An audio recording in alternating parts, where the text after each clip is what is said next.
After Lansing, Michigan police handcuffed and detained a 12-year-old boy as he was just taking out the trash. Hey everybody, hey, come on in. Thank you all again for tuning in to my channel, The Mix.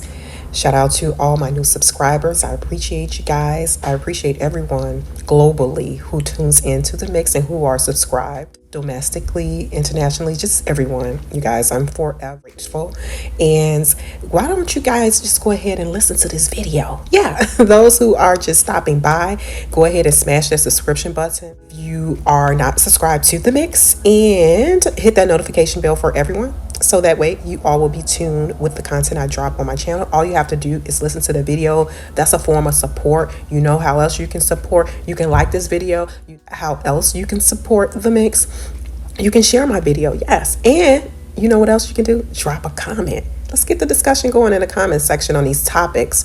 Again, my channel is multifaceted, a variety of things. That's what it's called, The Mix, a variety of topics, experiences, etc., etc. So again, thank you guys for coming along on this journey with me, YouTube content creation wise, and I appreciate you guys. So as you can see, what this video is going to be about, this right here, you guys, Michigan kid detained by the police while taking out the trash. This was kind of triggering for me emotionally, and I'm learning too with a lot of different topics media wise with being a content creator now, is some topics honestly, you guys, I'm not going to cover everything, obviously, because just there's not enough time in a day. And I'm only a one-stop shop for first and foremost, doing everything. So, but nevertheless, certain topics, I may not, if my feeling, the vibe is not there, or just, the energy, is not there, then I won't cover it regardless if it's trending or not. Some things, yeah, of course I might hop on. But for the most part, I know I've had quite a few people reach out to me and say, hey, cover this, cover that. And I'm like, no, I'm not feeling it.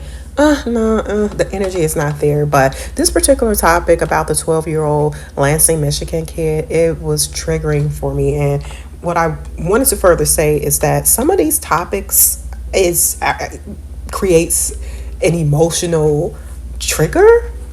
Sometimes, depending on what the subject is, it could be good or bad, or it can have me just good or bad in terms of like my emotions, so I have to be careful and err on the side of caution when covering certain stories, because I don't want that to impact me mentally, emotionally, or physically, because your mind, your body and spirit, everything is connected. So I don't want to just allow this to have an impact on me while I'm sleeping or while I'm not creating content. So that it's like I need to learn how to separate my emotions from a lot of these topics I'm noticing. But hey, you live and you learn. Anyway, I digress. So yeah, this was triggering for me because guys know that I do have a child in this age group, and this kid, you guys, you heard the clip in the beginning. This kid, oh my goodness. And I'm going to go ahead and share a screen and another clip with you all. This reminds me of my child, I promise you guys, and he looks like he's suffering from some type of mental disconnect at this point, just based off of the pictures and video I seen of him. It's like he's trying to figure out, like, what did I do? Like, why did this happen? Woo! I'm sorry, I'm getting emotional. It's sad that at 12 years old, he has to experience something like this, like a wake-up call. You are melanated, wake-up call. You look like a grown man type of. I'm sorry, you guys.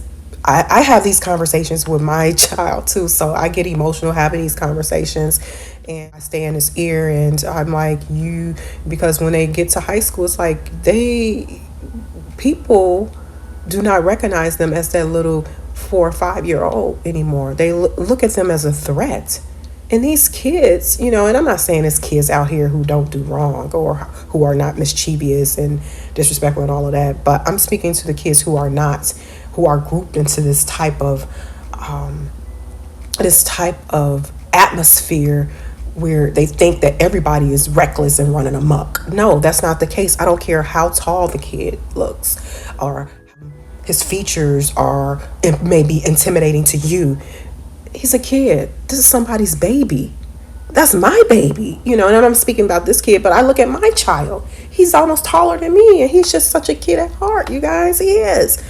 Oh my gosh. I'm not saying he's a perfect kid, but he's just a kid at heart. He's into kid shit, video game, YouTube, soccer. But it's like, no, don't. He's not out here running amok. That's not his type of, and I know kids do mischievous things, or teenagers, preteens, all of that. They get into trouble, they get into shit. But it doesn't mean that you throw the book at them. There's conversations to be had.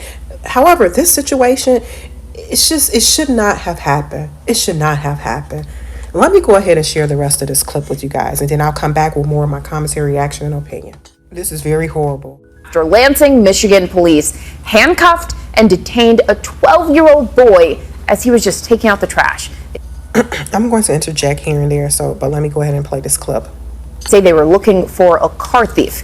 ABC's Morgan Norwood joins us with the details. A disturbing story. Morgan, good morning. Yeah, good morning to you, Janae. This incident is the latest in a string of mistaken identity encounters. Tayshawn Bernard's father says that he knew something was wrong when his 12-year-old took a little longer than usual to take out the trash, right? But when he went outside to check it out, his son was being led away in handcuffs. This morning, growing outrage after police in Lansing, Michigan detained a 12-year-old boy while he was taking out the trash. The kid bringing out his trash to be dumped. Well, when he didn't return after a few minutes, he went outside to find his son handcuffed and being placed in the back of a police cruiser. Released moments later, but lawyers for the family been so traumatized that he does not want to go outside. Let me pause this for a second. Yes, and rightfully so. He's traumatized. Just based off of the images I've seen and the interview he's done, he's freaking. This should not have happened. And my question is, how often does this happen in that particular area in Lansing, Michigan? How often does this happen? Is this something common? Police mistakenly, quote unquote, point out somebody they think or believe to be the suspect of a crime.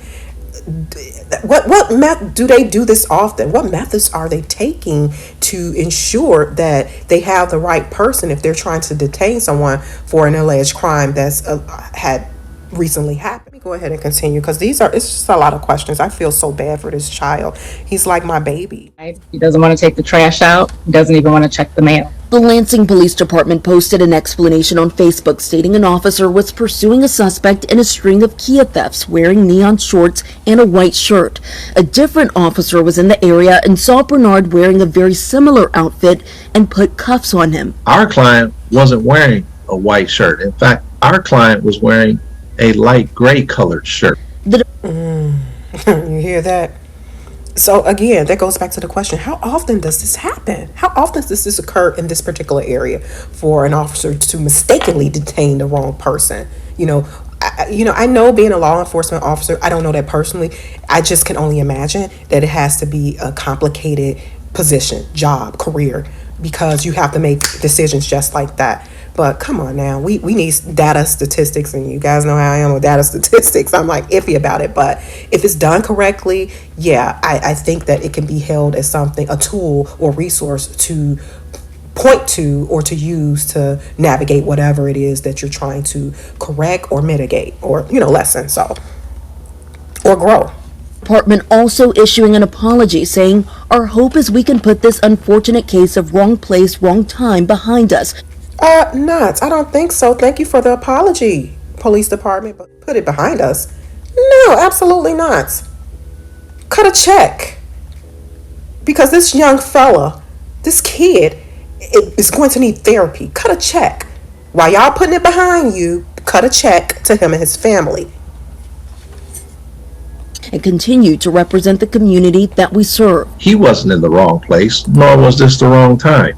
He was in the right. Okay, you guys, you heard that clip.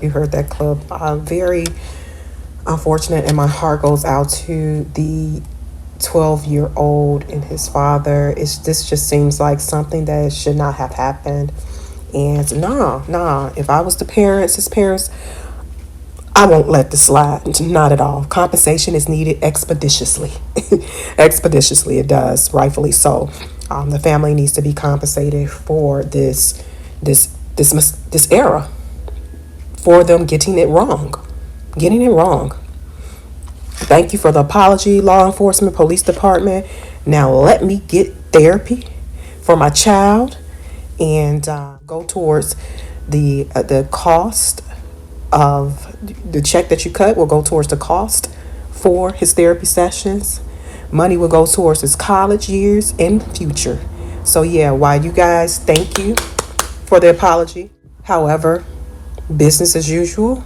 And like his attorneys stated, I think in another video or clip, because again, you guys, when I post certain clips, there's more than likely 100% of the time, there's more to the clip. So I'm just posting snippets.